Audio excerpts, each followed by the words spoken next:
Tractor showroom మీద join చేశాను. నేను ఒక రైతే, ఎందుకంటే మా నాన్న రైతు కాబట్టి నేను రైతే. ఏదో 4 లక్షలు చదువుకోవడానికి క్యాబినెట్ ఉంటాను. విషయం ఏమంటే మీరు సబ్సిడీని అనుకున్నారు కదా, సబ్సిడీ డైరెక్ట్గా మీ అకౌంట్కి పడుతుంది.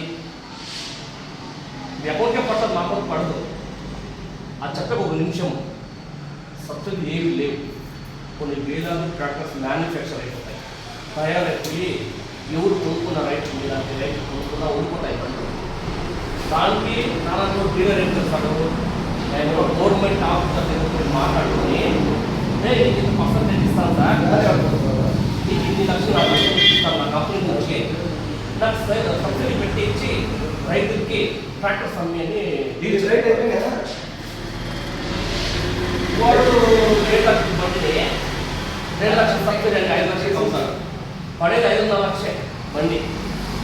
ఈ 50 వేలలో కొన్ని ట్రాక్టర్లు పోతాయి కాబట్టి కంపెనీకి మేలు జరుగుతారు. ఉండే ట్రాక్టర్ తయారైపోతే వేస్టే కదా, అది అమ్ముకుంటారు.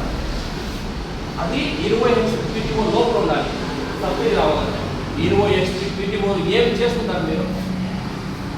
అది దగ్గర వైబ్రేషన్ వచ్చేస్తుంది, కోరుకోలేరు, అమ్ముకోలేరు. ఇంకెందుకన్నా సబ్సిడీ? ఒక 2 లక్షలు పోతే కూడా పోనీ ఈఎంఐ పెట్టుకో. 6 నెలలు ఈఎంఐ ఉంది, 3 నెలలు ఈఎంఐ ఉంది, 2 నెలల ఈఎంఐ ఉంది, రేట్ తక్కువ. బాగుంటుందండి రైతులు.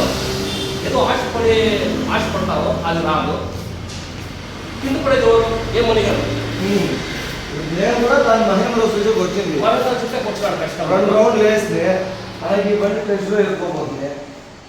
దానికి బండి ఎత్తిందనుకో ఇమీడియట్గా బ్యాటరీ పడుతున్నారు కదా, ఫ్రిడ్జ్ ఆయిల్ గీలు వాళ్ళు మార్చింటే కూడా మనకు మనసు ఒప్పేది. అంతా ఒకసారి సేవ్ ఇస్తామంటాం. ఆయిల్ సర్వీస్కి ఫ్రిడ్జ్ దీనికి ఒక 20,000, బ్యాటరీకి ఒక 10,000, 30,000, ఫ్రంట్ టైర్లకు 15,000-20,000 పెట్టుకో.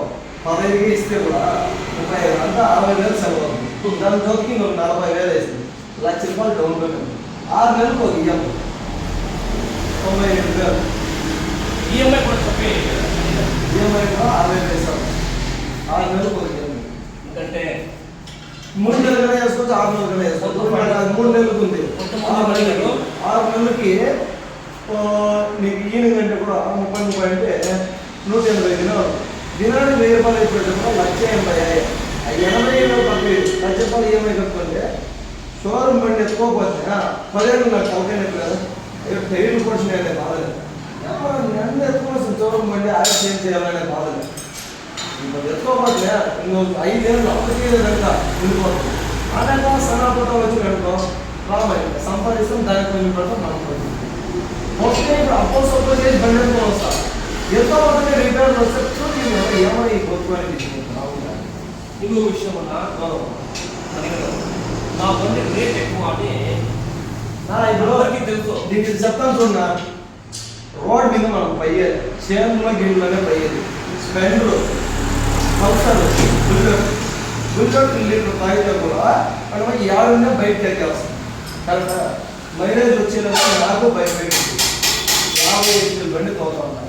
5 మనకు మాత్రం 4 లీటర్లు తాగుతుంది. రొటేటర్ తోస్తే 2.5 ఇలాంటి పట్టాలి 2 ఏళ్ళు చూపిస్తుంది కదా. ఇప్పుడు బండి 2.5 లీటర్ తాగుతాను. నీకు కావాలంటే గ్లూకోజ్ డబ్బా వస్తుంది చూడు, దాన్ని నేను టెస్ట్ చేసి చూపిస్తాను. నాకు భయపెట్టి రాదు పర్మిషన్ వస్తుంది. ఇప్పుడు ఈ బండిలోకి నేను వచ్చేప్పుడు నాకేం తెలుసా, ఈ క్లాస్ చేసుకొని ఫుల్గా కట్ చేస్తే కూడా కరెంట్ టచ్ అయ్యేది మంచి పర్మిషన్ బండి చూడు ఎంత జాంటియర్ 50 రోజులు మహేంద్రలో ఓకే టచ్ అయ్యలే.